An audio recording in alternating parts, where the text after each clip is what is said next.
Bismillahirrahmanirrahim. Assalamualaikum warahmatullahi wabarakatuh.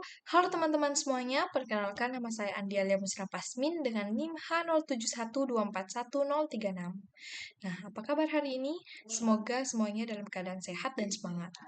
Selamat datang kembali di video pembelajaran saya. Pada kesempatan kali ini, saya ingin mengajak kalian semua untuk menyelami sebuah topik yang sangat menarik dan jujur saja ini adalah topik yang sangat krusial di dunia bisnis modern.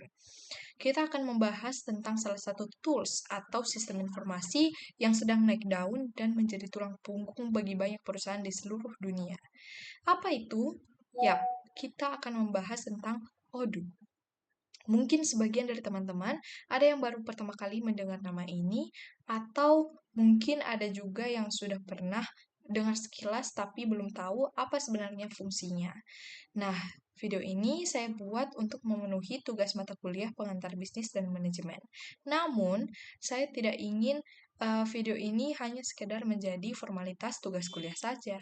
Lebih dari itu, saya berharap video ini bisa menjadi referensi belajar yang insightful buat teman-teman dan juga buat saya. Kenapa? Karena di era sekarang, memahami teknologi bukan lagi tugas orang IT saja, namun calon manajer, calon pengusaha, atau siapapun yang ingin berkecimpung di dunia bisnis, wajib paham bagaimana teknologi bekerja untuk mendukung manajemen. Teman-teman, coba kita lihat sekeliling kita. Dunia bisnis itu sangat berubah dengan cepat. Dulu, perusahaan yang besar adalah mereka yang punya modal tanah luas atau pabrik raksasa. Tapi hari ini, perusahaan yang menang adalah mereka yang bisa mengelola data dan informasi dengan cepat. Efisiensi, kecepatan, dan adaptabilitas adalah kunci.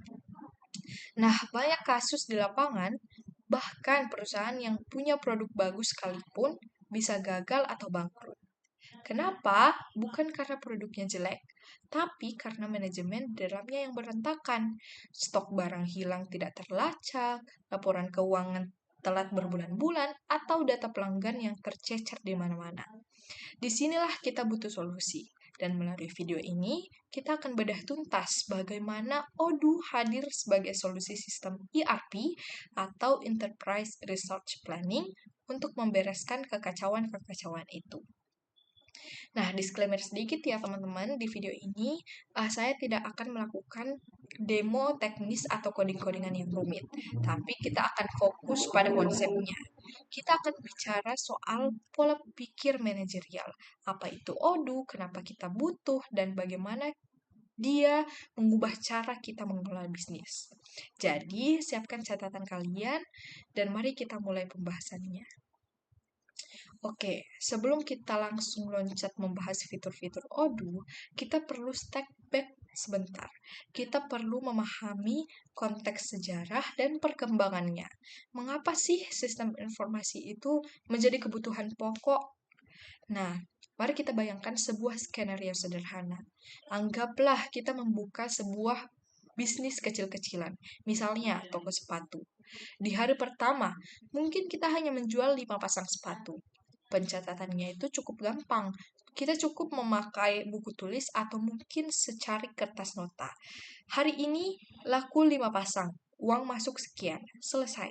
Masih sangat manageable. Tapi, bisnis yang sehat itu pasti tumbuh kan? Bulan depan, penjualan naik jadi 50 pasang sehari. Kita mulai kewalahan kalau cuma pakai buku tulis. Akhirnya, kita pindah ke spreadsheet atau Excel. Kita mulai bikin tabel stok, tabel penjualan, tabel gaji karyawan. Masih oke lah, meskipun agak mulai sudah ribet begitu. Lalu, setahun kemudian, bisnis kita meledak. Kita punya 3 cabang toko, punya gudang sendiri, punya tim marketing, tim keuangan, serta tim HRD. Apa yang terjadi dengan cara kerja manual tadi? Chaos, kekacauan. Kenapa? Karena semakin besar skala bisnis, semakin kompleks pula proses yang harus dikelola. Bayangkan, tim gudang mencatat stok di Excel A, tim penjualan mencatat orderan di Excel B, tim keuangan mencatat tagihan di Excel C. Ketika ada satu sepatu terjual, apakah Excel di gudang otomatis berkurang? Tidak. Apakah orang keuangan langsung tahu ada uang masuk detik itu juga? Belum tentu. Resiko kesalahannya menjadi sangat tinggi. Bisa jadi tim sales itu menjual sepatu yang sebenarnya stoknya sudah habis di gudang karena datanya belum diupdate. Atau tim keuangan lupa menagih pembayaran karena notanya terselip. Di titik inilah sistem informasi masuk sebagai pahlawan. Sistem informasi bukan sekedar komputerisasi, bukan cuma memindahkan tulisan tangan ke ketikan komputer. Tidak sesederhana itu. Sistem informasi adalah sebuah ekosistem yang mengelola data, mempercepat alur kerja, dan yang paling penting, menyediakan informasi yang akurat untuk pengambilan keputusan. Di era modern ini, informasi itu adalah sebuah aset yang sangat berharga. Kalau manajer tidak tahu berapa sisa stok hari ini secara real time, dia itu tidak bisa menentukan keputusan kapan harus belanja barang lagi. Kalau manajer tidak tahu produk mana yang paling laku bulan lalu, dia tidak bisa bikin strategi marketing yang tepat. Jadi, peran sistem informasi itu ada dua. Yang pertama, sebagai alat operasional yang membantu kasir bekerja cepat, membantu gudang mencari barang, dan membantu akuntan untuk menghitung pajak. Yang kedua, sebagai alat strategis, seperti membantu pemilik bisnis memenangkan persaingan lewat data yang valid. Nah, Odoo yang akan kita bahas nanti berdiri di atas dua peran ini sekaligus. Teman-teman, dalam studi manajemen ada satu istilah penyakit kronis yang sering dialami perusahaan. Namanya adalah silo effect atau mentalitas silo. Apa itu silo? Bayangkan menara-menara tinggi yang terpisah satu sama lain. Di dalam perusahaan, ini terjadi ketika setiap departemen atau divisi itu bekerja sendiri-sendiri, menggunakan sistem mereka sendiri, dan enggan berbagi data secara otomatis. Nah, mari kita bedah masalah ini lebih dalam, karena inilah alasan utama kenapa software Odoo seperti Odoo itu diciptakan. Masalah pertama, duplikasi dan inkonsistensi data. Contohnya begini, bagian sales punya data pelanggan bernama Budi Santoso, alamatnya itu di Jakarta. Suatu hari Pak Budi pindah ke Bandung. Dia bilang ke orang sales, "Mas, alamat saya ganti ya." Nah, orang sales mengubah datanya di sistem sales. Tapi orang gudang yang mau kirim barang masih pegang data yang lama karena sistem mereka berbeda. Akibatnya, barang dikirim ke alamat yang salah, yaitu alamat lama. Komplain masuk dari pelanggan. Perusahaan rugi ongkir, rugi waktu, dan citra perusahaan itu rusak. Masalah kedua, laporan yang lambat. Seorang CEO atau manajer yang ingin melihat laporan laba rugi bulan ini. Kalau sistemnya terpisah, bagian keuangan harus minta data dulu ke bagian penjualan, minta data stok ke gudang, minta data gaji ke HRD. Lalu semua data itu digabung manual di Excel. Proses ini bisa memakan waktu berhari-hari. Padahal, keputusan bisnis harus diambil hari ini. Ketika laporannya jadi minggu depan, datanya sudah basi. Masalah ketiga, blind spot management. Manajemen yang tidak bisa melihat gambaran bisnis secara utuh atau helikopter view. Mereka hanya bisa melihat potongan-potongan puzzle yang tidak nyambung. Bagian marketing bilang, kita sukses besar, banyak leads. Tapi bagian keuangan bilang, kita rugi karena leads itu tidak ada yang bayar. Siapa yang benar? Susah dilacak kalau sistemnya tidak satu pintu. Kondisi-kondisi inilah yang membuat pengelolaan bisnis menjadi tidak efisien. Biaya operasional membengkak hanya untuk mencocokkan data. Karyawan lembur hanya untuk rekap ulang data yang sebenarnya sudah ada. Oleh karena itu, perusahaan-perusahaan modern mulai sadar, mereka tidak bisa lagi pakai cara yang lama. Mereka butuh sebuah sistem yang terintegrasi, sistem yang bisa menghancurkan tembok-tembok pemisah antar divisi tadi. Solusinya, itulah yang kita sebut dengan ERP. Sekarang kita masuk ke jantung pembahasan teoritisnya. Apa itu ERP? Nah, ERP adalah singkatan dari Enterprise Resource Planning. Kalau diterjemahkan secara bebas, artinya perencanaan sumber daya perusahaan. Nah, tapi definisi itu terdengar lumayan kaku ya. Nah, Mari kita sederhanakan. ERP adalah sebuah software atau sistem yang menggabungkan seluruh proses bisnis ke dalam satu platform terpadu. Kata kuncinya adalah satu platform, satu database. Coba bayangkan tubuh manusia.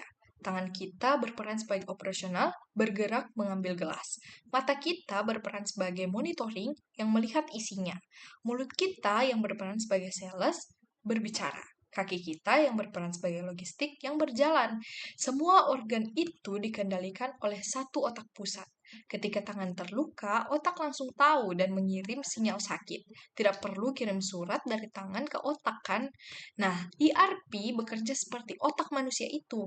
Dalam sistem ERP, semua divisi, mulai dari finance, HR, sales, warehouse, manufacturing, sampai website, semuanya terhubung ke satu wadah data yang sama.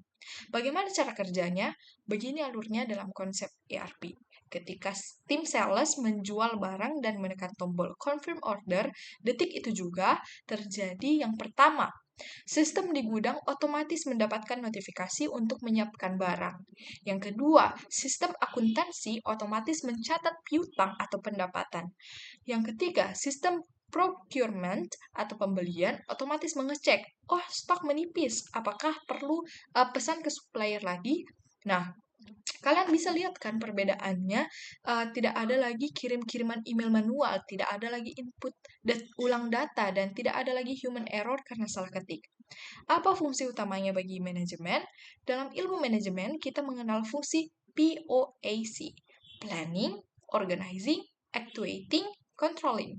Nah, ERP mendukung semua ini. Planning, karena data historis tersimpan rapi, jadi kita bisa meramal penjualan tahun depan dengan akurat. Organizing, ERP mengatur siapa boleh akses data apa. Yang ketiga, ada actuating, mempermudah karyawan bekerja sehari-hari dengan sistem yang otomatis. Yang keempat, ada controlling, yang membantu manajer untuk memantau dashboard kinerja secara real time. Selain itu, ERP juga menciptakan transparansi. Tidak ada lagi yang bisa memanipulasi data diam-diam, karena setiap perubahan di sistem tercatat jejak digitalnya. Jadi, ERP bukan sekedar software. ERP adalah tulang punggung kedisiplinan sebuah organisasi. Dan di antara sekian banyak software ERP di dunia, ada satu yang sangat unik dan menarik, yaitu Odoo. Nah, sekarang kita sudah paham konsep ERP. Sekarang pertanyaannya, kenapa harus Odoo? Kenapa tidak pakai yang lain? Ada SAP, Oracle, Microsoft Dynamics, dan lain-lain. Nah, teman-teman, Odoo ini unik. Dia adalah salah satu software ERP yang paling populer di dunia saat ini, terutama untuk segmen menengah ke bawah hingga menengah ke atas. Ada beberapa karakteristik Odoo yang membuatnya spesial dan sangat relevan untuk kita pelajari. Yang pertama, bersifat open source. Apa artinya open source? Artinya, kode dasar dari software ini terbuka untuk umum. Ini memberikan fleksibilitas yang luar biasa. Berbeda dengan software yang tertutup, yang kaku, dan kita harus ikut aturan pembuatannya. Odoo membebaskan penggunanya atau developer untuk mengotak-atik sistemnya agar sesuai dengan kebutuhan unik perusahaan. Kalau perusahaan kita punya proses bisnis yang nyeleneh atau unik, Odoo bisa dimodifikasi untuk mengakomodasi itu. Yang kedua, konsepnya modular, seperti Lego. Nah, ini merupakan salah satu fitur favorit dari Odoo. Odoo itu ibarat mainan Lego. Kalau kalian beli sistem ERP tradisional zaman dulu, kalian sering dipaksa untuk beli satu paket secara raksasa. Padahal mungkin kalian cuma butuh fitur jualan dan gudang. Tapi kalian dipaksa bayar fitur HRD, pabrik, dan lain-lain yang tidak kalian pakai. Jadinya mahal dan berat. Di Odoo tidak begitu. Odoo terdiri dari ribuan modul atau aplikasi kecil yang bisa disesuaikan dengan kebutuhan pengguna. Kalian butuh kasir, install modul point of sale. Belum butuh fitur website, ya jangan diinstal dulu. Butuh fitur accounting, nah kalian tinggal tambahkan. Sifat modular ini membuat Odoo bisa tumbuh bersama bisnis. Startup kecil bisa mulai dengan 2 modul saja. Nanti, kalau sudah jadi korporasi besar, baru tambah modul-modul lain yang lebih kompleks. Efisien kan? Nah, yang ketiga ada user interface yang modern yang banyak sistem ERP lama itu tampilannya membosankan, rumit, dan susah dipakai atau not user friendly. Karyawan pun sering malas menggunakannya karena hal tersebut. Odoo hadir dengan desain dengan tampilan web yang modern, bersih, dan intuitif. Mirip seperti kita main sosial media atau belanja e-commerce. Ini penting dalam manajemen perubahan, karena kalau sistemnya enak dilihat, karyawan akan lebih mudah untuk beradaptasi. Yang keempat, ada all-in-one solution. Odoo tidak cuma mengurus back office. Maksud saya mengurus back office seperti gudang, keuangan, tapi front office juga, seperti website, e-commerce, marketing. Jadi perusahaan itu tidak perlu punya 10 software yang berbeda, namun cukup satu Odoo untuk semuanya. Nah, agar pemahaman kita lebih konkret, mari kita bedah satu persatu modul utama yang ada di dalam Odoo dan bagaimana mereka mendukung aktivitas bisnis dari hulu ke hilir. Yang pertama, ada modul CRM dan sales. Segala bisnis mulai dari penjualan. Di Odoo, ada modul CRM atau Customer Relationship Management. Ini adalah tempat kita mencatat calon pelanggan atau leads. Kita bisa catat, oh, Bapak A tertarik pada produk X tapi masih pikir-pikir. Nah, ketika Bapak A setuju membeli, kita pindah ke modul sales. Di sini kita buat penawaran harga. Dengan satu klik, penawaran itu bisa dikirim via email ke pelanggan. Kalau pelanggan setuju, kita klik confirm dan boom, proses otomatis berjalan ke bagian lain. Nah, yang kedua, ada modul inventory. Begitu sales confirm, modul inventory langsung bekerja. Modul ini bukan cuma catat jumlah barang, dia mengatur lokasi rak, mengatur nomor seri, tanggal kadaluarsa, hingga strategi pengiriman. Odoo Inventory memastikan bahwa barang yang dijual itu benar-benar ada fisiknya. Dia juga yang menerbitkan surat jalan untuk tim logistik. Yang ketiga ada modul purchase atau pembelian. Kalau stok di inventory itu habis gimana? Modul purchase lah yang bertugas. Kita bisa setel aturan otomatis. Jika stok sepatu tinggal 10, tolong buatkan draft pembelian ke supplier kulit. Ini namanya automated replenishment. Manajer pembelian tinggal review dan approve. Ini mencegah kejadian kehabisan barang yang bikin pelanggan kabur. Selain itu, modul ini juga membantu kita membandingkan harga antar supplier untuk mendapatkan harga modal yang terbaik. Nah, yang keempat, ada modul manufacturing. Kalau bisnis kita adalah pabrik, bukan cuma pedagang, Odoo punya modul manufacturing. Di sini ada fitur bill of materials. Misalnya, untuk buat satu meja, butuh 4 kaki kayu, 1 papan, 8 skru. Odoo akan menghitung stok bahan baku itu. Kalau kita mau produksi 100 meja, Odoo langsung hitung kebutuhan bahannya dan menjadwalkan kerja mesin serta tenaga kerja. Yang kelima adalah modul accounting. Nah, ini muaranya, modul accounting. Hebatnya Odoo, orang akuntansi tidak perlu capek-capek untuk menjurnal manual setiap transaksi. Setiap ada penjualan di modul sales, jurnal piutang terbentuk. Setiap ada barang keluar di inventory, jurnal HPP terbentuk. Setiap ada tagihan listrik, jurnal biaya terbentuk. Di akhir bulan, manajer keuangan tinggal buka laporan laba rugi dan neraca yang sudah jadi secara real time. Bayangkan berapa banyak waktu yang bisa dihemat dengan menggunakan Odoo ini. Yang keenam ada modul employees atau modul employees yang bisa disebut dengan HRD. Nah, terakhir, siapa yang menjalankan itu semua? Nah, manusia. Modul employees mengelola data karyawan, kontrak kerja, cuti, hingga penggajian. Semuanya terintegrasi. Kalau karyawan jualan banyak, bonus komisinya bisa langsung dihitung masuk ke slip gaji. Kalian lihat kan, modul-modul ini tuh seperti orkestra musik. Mereka punya alat musik yang berbeda, tapi memainkan dalam satu harmoni lagu yang sama. Itulah yang disebut dengan integrasi. Nah, sebagai mahasiswa di jurusan IT maupun manajemen, kita harus mampu mengaitkan teknologi ini dengan teori yang kita pelajari di kelas. Nah, mari kita hubungkan Odoo dengan fungsi dasar manajemen. Yang pertama, perencanaan. Perencanaan ini yang baik itu butuh data dari masa lalu. Odoo menyimpan big data perusahaan. Jadi kita bisa melihat tren. Setiap bulan Desember penjualan misalnya setiap bulan Desember itu penjualan jaket naik sekitar 200%. Nah, dengan data ini manajemen bisa membuat plan. Desember depan kita harus stok jaket lebih banyak dan siapkan budget iklan yang lebih besar. Tanpa Odoo, perencanaan hanya berbasis asumsi dan tebakan, yang risikonya besar. Nah, kedua, pengorganisasian.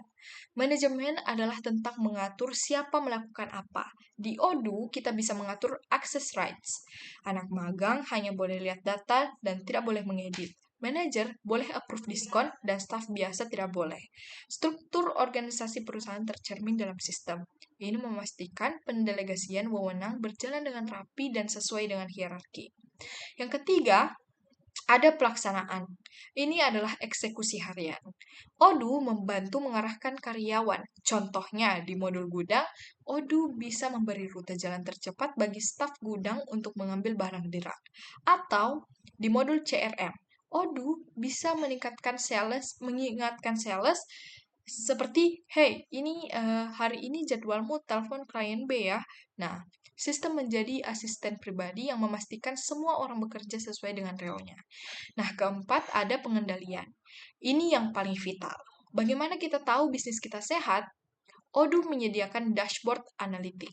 Kita bisa lihat KPI atau Key Performance Indicator seperti berapa omset hari ini, berapa hutang jatuh tempo minggu ini, berapa banyak produk cacat bulan ini, dan jika ada angka merah atau buruk, manajer bisa langsung melakukan tindakan koreksi. Pengendalian ini menjadi bersifat proaktif, bukan reaktif. Nah, kita jadi tahu ada masalah sebelum masalah itu menjadi bencana yang besar. Jadi jelas ya teman-teman, Odoo itu bukan sekedar aplikasi komputer. Odoo adalah wujud implementasi ilmu manajemen dalam bentuk digital. Seringkali ada mitos, sistem ERP itu kayak Odoo itu cuma buat perusahaan raksasa, pabrik multinasional, atau konglomerat. Apakah itu benar? Jawabannya tidak sama sekali. Justru di era sekarang itu, Odoo sangat relevan untuk UMKM atau usaha mikro, kecil, dan menengah yang ingin naik kelas. Kenapa? Karena Odoo punya versi community yang gratis dan versi online yang harganya cukup terjangkau. Dulu beli ERP butuh miliaran rupiah. Sekarang warung kopi modern, distro baju, atau jasa laundry kiloan pun bisa memakai Odoo. Bagi UMKM, masalah utamanya biasanya adalah administrasi yang berantakan.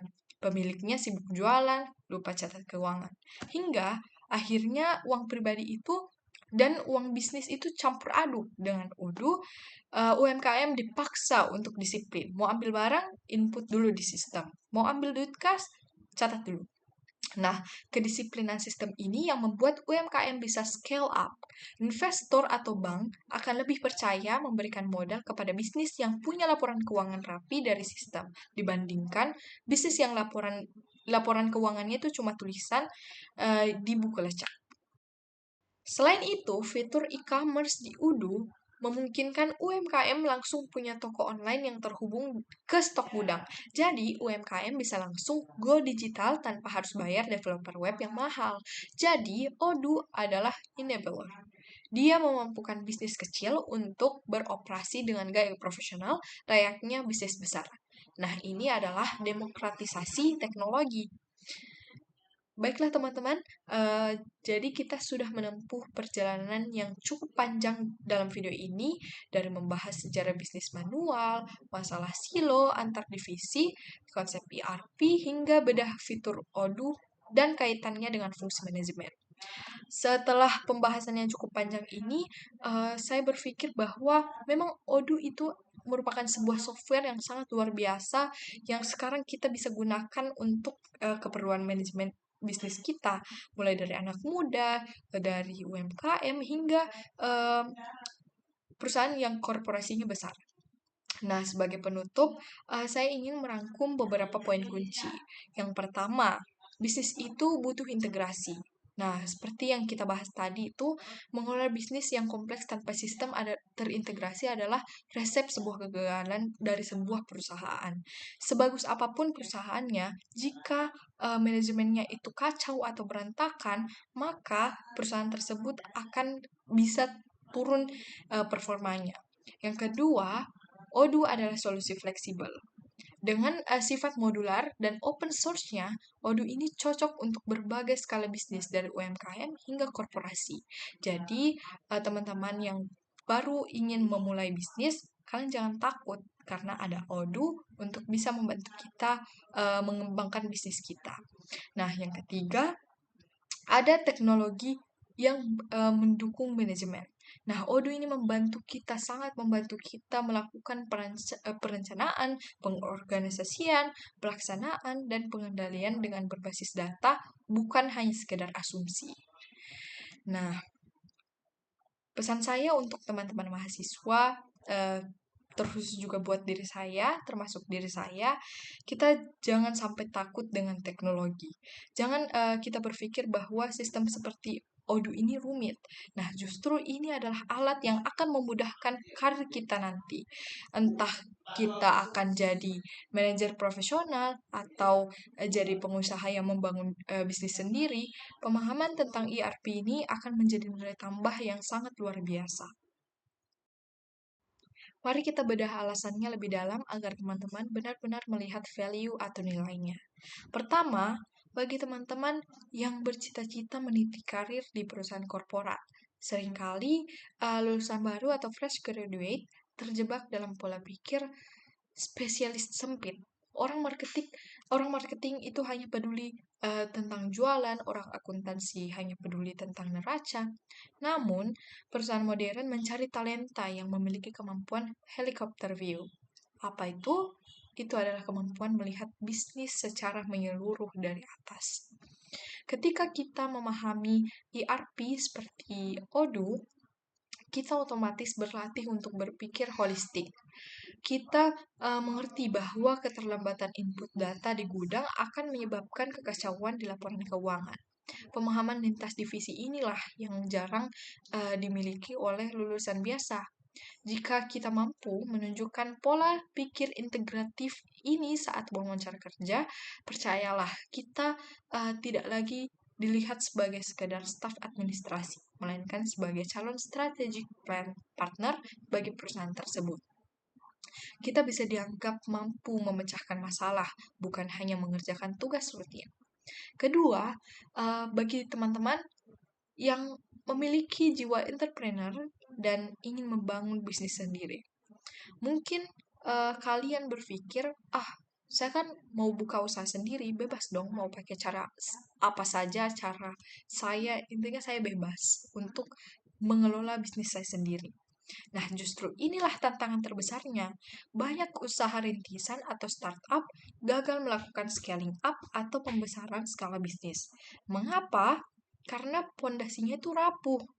Nah, kalian mungkin bisa mengelola 10 pesanan sehari dengan memori otak kalian. Tapi bagaimana jika pesanannya menjadi 1000 sehari? Tanpa sistem yang rapi seperti ERP, kalian akan terpenjara dalam bisnis kalian sendiri. Kalian akan sibuk mengurus hal-hal teknis yang berantakan, bukannya memikirkan strategi ekspansi, malah uh, tetap terjebak dengan hal-hal yang sebenarnya bisa terselesaikan dengan cepat dengan ERP. Dengan memahami dan mengimplementasikan Odoo sejak dini, kalian sedang membangun autopilot bisnis. Sistem yang bekerja untuk Anda, bukan Anda yang diperbudak oleh pekerjaan administratif. Nah, ini adalah kunci agar bisnis bisa berjalan tanpa kehadiran fisik kalian setiap detik. Ketiga, kita harus bicara soal masa depan, yaitu era otomatisasi dan AI. Ada ketakutan bahwa teknologi akan menggantikan peran manusia. Nah, menurut saya ingin meluruskan pandangan ini. Teknologi seperti Odoo tidak akan menggantikan peran manajer. Yang akan terjadi adalah manajer yang tidak menggunakan teknologi akan digantikan oleh manajer yang menggunakan teknologi. Nah, sistem ERP mengambil alih pekerjaan-pekerjaan repetitif yang membosankan, seperti input data ulang, rekapitulasi manual, atau pengecekan stok fisik. Lantas, apa tugas kita? Nah, tugas kita itu next level menjadi analis. Kita dibayar bukan untuk mengetik, tapi untuk membaca dashboard, menganalisis tren data, dan mengambil keputusan strategis. Jadi, kita semua sebagai anak-anak muda, eh, mudah-mudahan kita bisa memanfaatkan waktu kuliah ini sebaik-baiknya. Jangan hanya belajar untuk mengejar IPK, namun kita bisa mengeksplorasi teknologi ini. Odoo menyediakan versi komunitas yang gratis dan banyak sumber belajar terbuka di internet. Jadikan rasa ingin tahu itu sebagai bahan bakar utama dalam diri kita. Nah, dunia bisnis itu butuh pemimpin yang melek digital, pemimpin yang mengerti bahwa di balik keputusan bisnis yang hebat, ada sistem data yang kuat. Namun, mohon diingat teman-teman semuanya, melek digital di sini bukan berarti kita itu harus ngoding, kita harus jago coding atau harus menjadi ahli IT. Bukan itu poinnya. Namun, melek digital di sini adalah melek digital bagi seorang manajer, artinya adalah mengerti bahwa di balik setiap keputusan bisnis yang hebat, apakah itu ekspansi pasar, efisiensi biaya, atau strategi pemasaran, selalu ada sistem data yang kuat menopangnya. Kita tidak lagi memimpin hanya dengan insting atau tebakan semata, melainkan memimpin dengan fakta dan data yang akurat. Sistem seperti Odoo yang kita bahas panjang lebar tadi hanyalah salah satu contoh alatnya. Di luar sana mungkin kalian atau kita akan bertemu dengan brand lain seperti SAP, Oracle, atau Microsoft. Tapi logikanya tetap sama, integrasi. Jadi jangan pernah takut dengan sistem. Justru jadikanlah sistem sebagai sahabat terbaik kita dalam mengelola organisasi. Ketika kita paham dengan logika ERP, kita sudah memiliki satu kaki di masa depan manajemen modern. Demikianlah pembahasan saya mengenai Odoo dalam video pembelajaran kali ini. Saya menyadari bahwa banyak kesalahan yang terjadi dalam video ini, namun saya berharap video ini tetap bisa menjadi pelajaran bagi kita semua. Nah, terima kasih banyak atas atensi dan kesabaran teman-teman semuanya. Sebagai manusia biasa yang masih terus belajar, saya memohon maaf yang sebesar-besarnya apabila terdapat kekurangan, kekeliruan data, atau tutur kata yang kurang berkenan selama penyampaian materi ini. Demikian pembahasan dari saya. Wassalamualaikum warahmatullahi wabarakatuh.